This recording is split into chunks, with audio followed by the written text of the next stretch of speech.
Hello, my name is Jodi Lyons, and welcome to Your Need to Know. Today, my guest is Sam Simon, who is the author and the lead actor in The Actual Dance, which is a one-man show, and it talks about caregiving issues with a happy ending. So, first things first, Sam, you're a lawyer. How did you turn into a playwright and an actor? A great question, because it found me. You know, I used to do community theater as a hobby, and then for about 8-9 years, I found improv as a personal development tool. Actually, as a businessman, I was running a company, a lawyer, but I had a public affairs company, and I found that the tools and lessons of improv theater helped me both as a person, as a manager, as a planner. And there was a group in New York called the Artistic New Directions. And every summer for about 8 years, I would go for 1, sometimes 2 weeks for an immersion in improv. And it was out of that, one of the techniques that they have would be tell a story, write it down, and perform it. So you improvise a story, you write it down, and perform it. And I've done a lot of things in my life, so I had a lot of stories. And then there was this one story I started telling that had such an impact on the people who were hearing it that it got my attention and said, wow. So I kept working on that. It actually took a couple of years as I added to this story. I would go to acting classes in New York and do a little bit more. And the reaction of those that were hearing it made me do more. It wasn't like I'm going to do this in my life. It was also came in a time in my life where I was beginning to transition into my first career work. Actually, it was beginning at the end of my third life. You know, after I was doing some other things, and I hired a dramaturg, which is a person who, and there is such a word, and the dramaturg is the word for a person who helps playwrights make their shows dramatic, finish them, shape them. And in April of 2012, I'd gone far enough that I said, I need to finish it.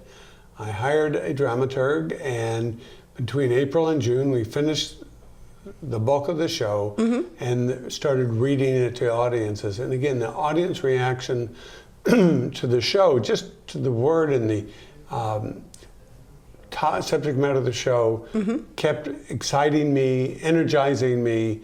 And I've been now performing it since January 2013. I'll come on my 3rd anniversary. That's amazing. One of the things I really appreciated the most about the play is that it focuses on caregivers. And so you and I know that there are 2 sides to caregiving. The first is the practical aspects and the things that need to be done to and for the patient, loved one, etc. But if you could talk to me a little bit more about the other side of caregiving, which is this is still somebody you loved, and it's not somebody who's turned into your job or your tasks. So can you talk to me a little bit more about that side of caregiving? Yeah, and let me say The Actual Dance, the title, is about a metaphor. Some people actually think the show is about dancing. And it is, but it's a metaphorical dance. The actual dance is a metaphor for the ritual of going through an end-of-life process with someone you love. Spoiler, happy ending, everything works out okay. Well, There's even joy and humor in the show. But the actual dance is about the caregiver perspective. It's about my journey. It's autobiographical. My wife, Susan, in the year 2000, was diagnosed with advanced breast cancer. And there were times during the year that it appeared she wasn't going to survive.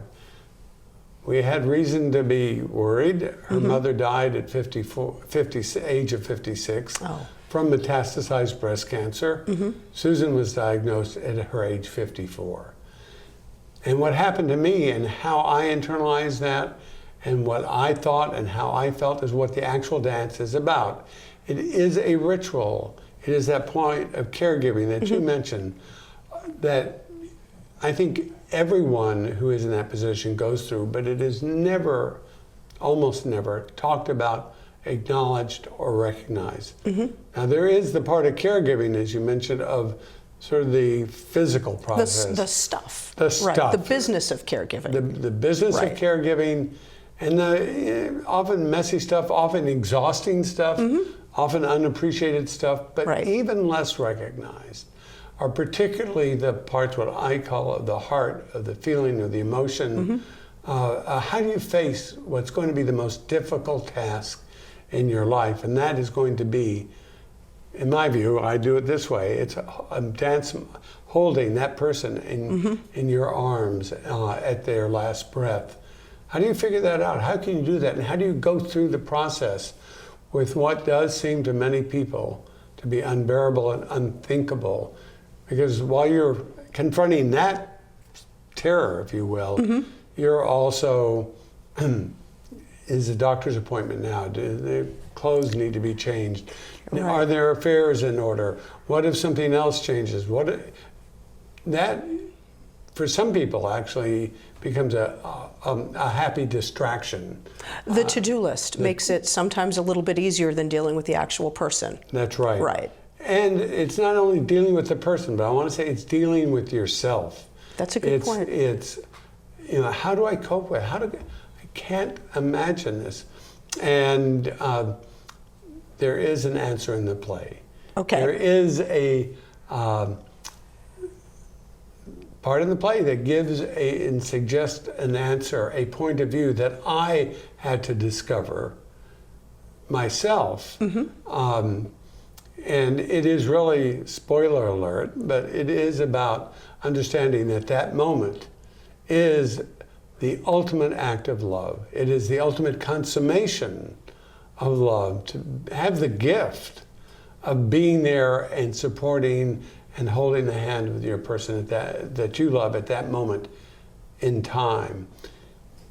There's a brief scene in the show that helped me understand that there's another way to look at the actual dance, which is a love story, mind you. It is a love story. So this is a romance and a love story. Yes, it is. Not really a story about cancer. It's a story about love. Okay. And in the show, I talk about how at the age of 16, I noticed Susan once, and then 3 years later we met and got engaged. And there's a line in the show that says, at 20 years old, I don't think we understood what love really meant. And it took me a while, actually, over a year of performing before I realized, oh, this play is about what love really does mean.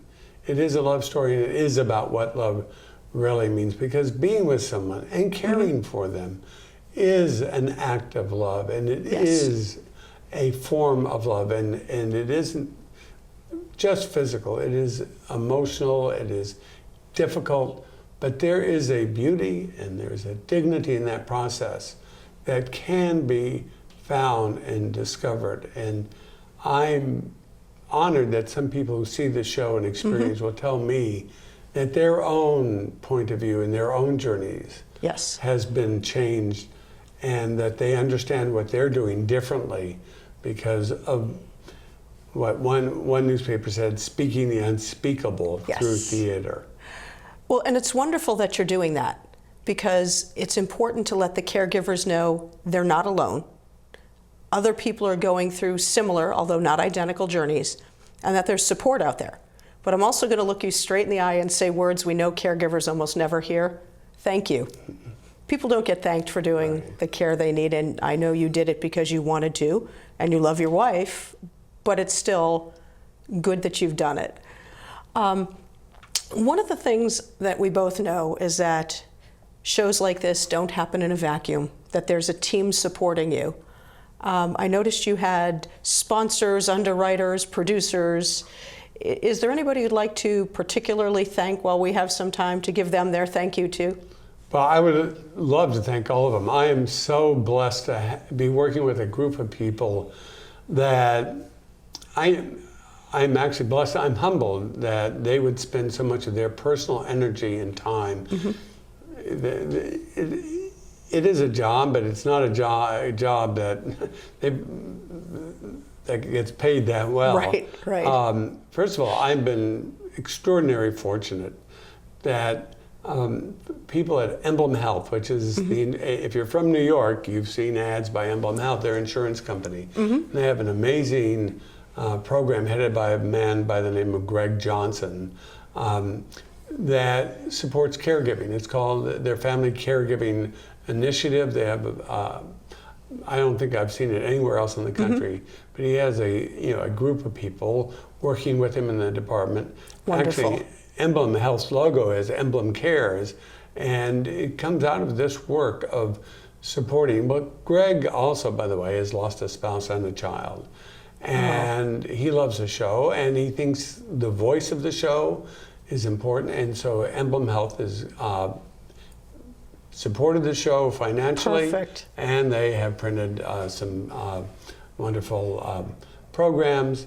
And the show has a number of what I consider spiritual moments. Right. And even though I am very much a Jewish person, and the show has scenes in it that include a rabbi and a moment in a sanctuary. The Collegiate Church of New York has come to know the show, and Collegiate Church includes Marble Collegiate, where Norman Vincent Peale was minister.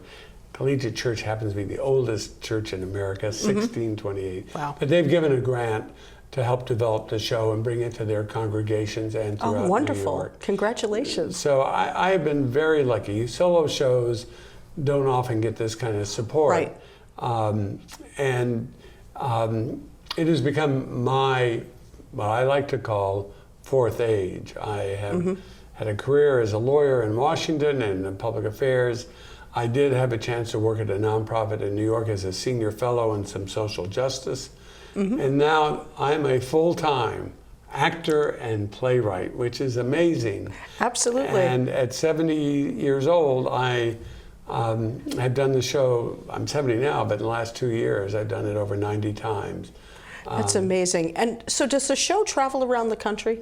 We are now touring. Last year at this time, I was just about to begin what we call limited engagement in an off-Broadway venue in New York. Oh, excellent. Precursor to taking it on the road. And there's the whole business side of theater, getting booked.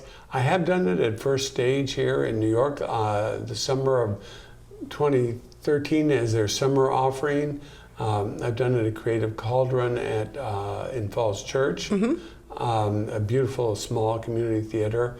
I'm just this past 2 weeks ago did it at Washington Hospital Center in downtown Washington. And oh, really? I will be taking it to MidStar Baltimore, their Franklin Park hospital. I found that some of my most emotional and audiences who get the most meaning are actually medical professionals. Oh, the professionals. So not even the family caregivers, but these are for professionals. I did it at... So what's their reaction? A lot of the medical profession, people who work in the area of cancer professionally, as one might imagine, build a very strong emotional wall. Yes. And I was fortunate to perform it actually at the University of Virginia in Charlottesville. It's a medical school there. They have a breast imaging department. They have a breast imaging conference. These are the people who do the mammograms. And it turns out, not like our experience in the show, but what I found out was that it's usually the breast imager, the radiologist, that tell people they have cancer. So they're the front line facing this. It was the most emotional audience I've had yet. And it helps take down an emotional wall. So Dr. Jennifer Harvey, who heads breast imaging at the University of Virginia, came out after the show, and what she said has affected me profoundly, as I think others in the room, and it's that doctors, oncologists or radiologists will tell somebody that they have cancer, and the person they tell will remember that moment for the rest of their lives. And it's in our moments in my play. True. They'll remember where they were, what it looked like, what it smelled like. I actually describe an out-of-body experience that I had as the doctor was, we were sitting at this little desk and the doctor had scribbled out lines, a shape of a breast and X's and lines in a shaded area. And as he kept talking, I was hearing not just his words, but I began to understand what they meant. You were hearing a prognosis, not just a diagnosis. And I'm sure I'm not different but the same. Everybody has their moment and they hear it. So Dr. Harvey said, we as a medical professional will communicate that. Within a week we won't remember that moment because we'll have gone on to the next patient and the next patient. So for them, being able to just sit back and experience and understand is a hugely emotional moment for them. And I ended up also doing it for the Society of Breast Imaging at their national convention. Oh, excellent. And similar reaction, not bigger venue, so not quite as intimate a situation. And so it's a privilege to be able to do that. I find that doctors relate to that, and it is like sitting in a room and having the bubble above somebody's head. So every thought they have that only you get to see now. Of but course, you can everybody, see the bubbles, yes. Everybody in the theater has seen it, but it seems that those doctors, as they're doing it, it's like, oh, so next time I'm sitting there and the husband or wife is at the table, I'll have some sense of what they're thinking. Now, there's one story I love to tell, and it is about this out-of-body experience. Okay, so this was about the time you were getting the diagnosis. It was we're getting the diagnosis, and I say the only other time in my life I ever had one when I was having my tonsils out and I was 6 years old. Well, now I'm watching the doctor talk. I feel like I'm above it. So early on, I got to do that at, believe it or not, University of Arkansas School of Nursing. Okay. And so I read the play, and there's a lot in the play, and the entire student body of the nursing school. And a young nursing student raises her hand afterwards and asks the question, Sam, did you really have an out-of-body experience, or did you dream it? Interesting question. But it only took a nanosecond for a nursing student to understand why. Am I being watched? That is, will I be watched as a nurse in my practice? Will the person in the bed, seemingly unconscious perhaps, being aware of what I'm doing? That's amazing. And I loved the question, and of course my answer was... Go ahead, tell us. And my answer was, I don't know. It might have been a dream, but I don't know. But I choose to believe that every nursing student out there who saw it will do their job differently. Thank you very much. Right now, we have a really special treat. We're here with Sam Simon, attorney, actor, playwright, and caregiver. And he's going to give us an overview of his play, The Actual Dance. So we're going to get highlights of the play without actually having to leave the comfort of our living room. So Sam, thank you very much, and we look forward to your overview. Thank you. There is a dance that one day each and every one of us will dance. The dance takes place in a grand ballroom with a fabulous orchestra. The orchestra, I think, actually plays whatever song that the dancers themselves want to hear. And even though I've been to so many of these events, and even though I have the routine down pat, even so, I don't think I can actually recall a single tune ever played by one of the orchestras. You see, you can attend one of these events as a guest of the dancers, or you might just end up in the gallery watching as someone you know or love is dancing. You don't get to dance yourself, though, until either it is your turn, or you've been invited to be the dance partner of someone you love.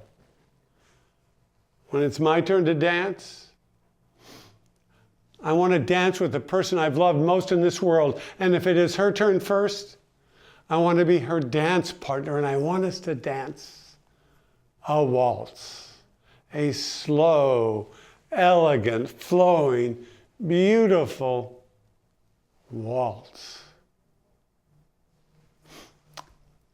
the spring of 2000, and it's the first time ever that I experience an orchestra forming.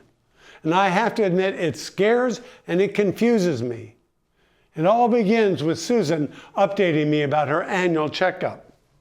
"Everything's fine, Sam," she tells me, and then almost as an afterthought, a classic Columbo moment, if you will.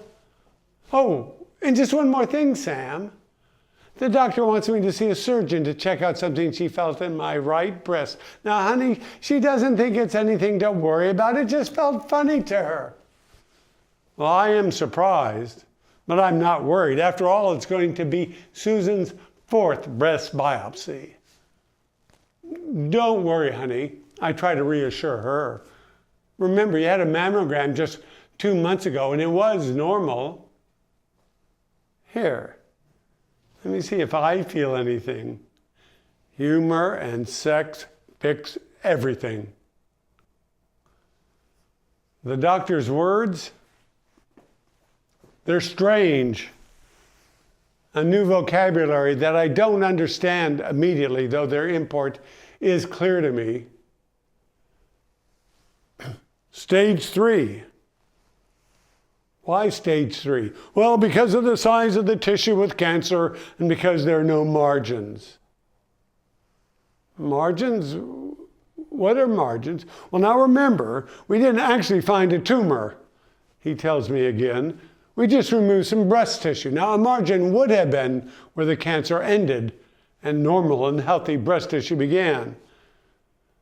But in what we took out of Susan, I'm afraid there was no normal, healthy breast tissue. Well, I now know what these words mean. You see, Susan's mother died of metastasized breast cancer at the age of 56. Susan is 54. I understand that the outcome is inevitable. I can't explain why, or maybe better said, I can't justify why, but I cannot leave Susan alone. I cannot imagine Susan going through this alone. Now, my job is to be here with her in this room. My cot sits near the floor on the right side as you face the bed. In the opposite corner on the same side of the room, I've set up a small chair and a table with a computer so I can work and be here at the same time. Susan doesn't react well to the anesthesia. She's nauseated all the time. I hold out one of these small semicircular metal pans for her to throw up. I steady her as she gets up to go to the bathroom with an IV stand and bandages and these 2 small plastic bulbs that hang off of either side of her chest that are filled with a red liquid that I will soon learn how to empty. I don't want to be here. I don't do this stuff well. Hell, I barely changed the kids' diapers, and now I'm helping Susan vomit? I really, really don't want to be here. And yet I don't know where else I could possibly be. I need to talk to someone. Even though it's almost 9 o'clock at night, I wonder whether the rabbi is at the temple. I decide to just stop by, hoping that she's there. After all, it is committee night and she should be there, and I really, really need to talk. The rabbi is at the temple when I arrive, but she doesn't have time for a real talk. She has a family of her own and she needs to get home. She does invite me into her office as she's packing up to go home, and I sit down and begin to tell her, "Rabbi, I need to talk about Susan." And she interrupts with, "Oh, you're sad that Susan's not going to be around to see the grandkids grow up, and she won't be at their bar and bat mitzvahs, right?" I don't react. I don't say anything. She doesn't get it. She doesn't understand. No, it's none of that. I scream silently. What I need to know is, how am I going to do this? How am I going to dance the last dance with Susan? I need to talk to someone else. So I make an appointment with the psychiatrist I've seen every now and then for the past 20 years. It's been a while. he invites me into his office, and I sit down for what's going to turn out to be our only session. And once again, I cry. And I tell him about the orchestra and the ballroom and the dance and how real it is to me. Secretly, I'm afraid I might be losing my mind, and I wonder, no, I hope that he'll give me a medication. He did that the last time I was going through a transition, and I think that the medication will remove the images, erase the orchestra, and change the future by changing what's going on in my head. And instead, he calls it a metaphor, and he says that it's beautiful. It never occurred to me that the dance was beautiful. I've always feared it as tragic and devastating. His words have a dramatic effect on me. Beauty, dignity. Rather than fearing the inevitable dance, I think I'm going to be able to get ready for the dance. I now understand that the actual dance will be the ultimate consummation of our love.